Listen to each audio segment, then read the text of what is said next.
Hi and welcome to this week's Sim Racing News Roundup, where we take a look at all of the sim racing news that has landed over the course of the last week. As always, if you enjoy this video, please do hit the like button, as your feedback is much appreciated and lets me know what content you want to see. Okay, so with no further ado, we kick things off with some RFactor 2, and we've got a couple of pieces of news around RFactor 2. The first one is there is a new release candidate build out. Now, for those of you who may not be aware, this won't automatically go out to everybody. The release candidates are kind of like a beta of the upcoming update, so you can go and try it if you want.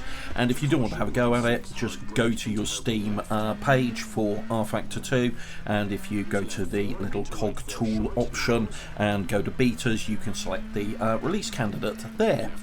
So what does the release candidate bring? Well, nothing really heavy this time round by the looks of things. So there's a few just general fixes around key bindings and things like that. Some DRS regulation tweaks in there. There's a fair bit of work on track limits, so a lot of track limits have been tidied up and some improvements to the AI off the back of that. A few bits and pieces around HUD improvements, graphic improvements and headlights. I'll leave a link to the full patch notes as always down in the description below, so go and take a look there and have a look around if you want to see exactly what's in there in detail. One that may catch your eye that's probably worth pointing out is under physics it says refactored engine code. Now you may or may not be aware that basically all refactoring means is the code itself isn't operating in any different way, so the end result, this is not a change to the physics, it's more that the code's just been tidied up and optimized, so it's still doing the same thing, it's doing it more efficiently with less overhead. It's probably the best way to think about it, so don't expect any big physics changes off the back of this because you're not getting them. The second piece of news we have for RFactor 2 is that they have released a new in-game store. Now, I've not had a chance to have a look at this myself yet, but one of the many valid criticisms that can be levelled at RFactor 2 is the fact that using the Steam store was not a good way of even knowing what content you'd bought in the past yourself. It was really difficult to see, so they've basically tweaked all of that and changed the store, brought it in-game. It apparently clearly shows you your own content, calculates best deals based on your own content and the items in your basket, dynamically presents to you content you haven't got, etc, etc, and after purchase downloads and installs the content right away. So that's if it works as it says on the tin, that's a big change and a good change in that regard, so be interesting to see what's going on with regard to that. And it does seem to be taking, be honest, a leaf out of, well, just about every other title on the face of the planet in that regard. Moving away from RFactor 2, we have a small update for BeamNG. So BeamNG is now a version 0.26.2 on the release notes, and this is mainly just tweaks around the title here more than anything else major going on, so don't expect any groundbreaking changes. Link to all of this down below. Next up we look at NASCAR Heat 5, and there's been a tweet put out announcing that the upcoming 2022 season update for NASCAR Heat 5 has been delayed. No news on exactly when it will be released as of yet. They have also said they're going to bring enhanced audio to the cars, which will help with the racing experience. They've also said that they're going to be dropping the price of the DLC to a shade under $10. Exactly how that will translate into your local currency remains to be seen. The interesting thing is that they're even charging for this, because the update for Ignition was free, and the update for the, I can't remember which version it is, it's a NASCAR Heat something on Nintendo is also free, so why they're charging for Heat 5, well, I can take a guess. It's probably because it's the platform with the most people playing it still, or rather title rather than platform, and with good reason. For my money, Heat 5, despite being old, is actually better than Ignition 21. It's certainly a more rounded and better finished off package, but we'll see when that drops and what it's like.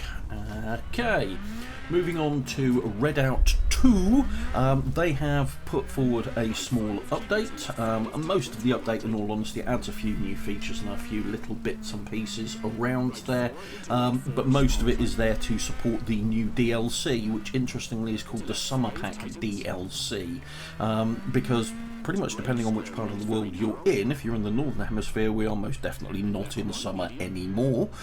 We are firmly in autumn, heading towards winter, and if you're in the Southern Hemisphere, well, it's not quite summer yet, so this title doesn't really seem to work anywhere, but there we go. It adds some new tracks and a few other bits and pieces to it. Again, there's links down below. You can go and have a look at a trailer by following the links and let me know what you think of this one. We then have the weird behemoth that is Gran Turismo 7, and it has once again released an update with some new cars and other bits and pieces. No new tracks, so we're still light on those, but we do have some new cars. We have a Maserati Merrick SS, we've got a Mazda Roadster, yes, yet another one, a 2022 car this time, so at least they're getting somewhere up to date, a GTR Nismo GT3, so another GT3 car joining the mix, but arguably not one that a lot of people were calling for. And then my pick off the pack is a Nissan Skyline 2000 GTR. This is a 1973 KPGC 110, so it's a very old school one, and one that I absolutely love the shape of because it's about as 70s sports car as you can get, so really nice one in that regard. We've also got a few new menu events for this. So off the cafe, one group that focuses and actually gives you something to do race-wise, which is a historic car one, and then another two which are the pointless. Here's collect some cars and get either an engine or a parts roulette ticket, so a bit odd. And then that, however, is not the oddest thing, because they have released two new Scapes locations. One of which is Autumn Leaves, which is seasonal and nice and a good one. Lots of reds and oranges and yellows as the background tea cars in there. And then the other one is Whitby. Now, for those of you who don't know, Whitby is a seaside town on the east coast of England, up near Yorkshire.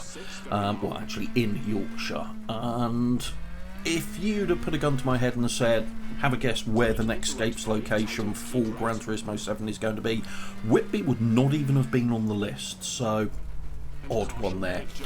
They've also messed around with the physics, and by all accounts, because I'm increasingly bored with Gran Turismo 7, but by all accounts it's fixed some bits and broken far more than it's fixed again. So there we go, and that's why I tend to get a bit frustrated with it.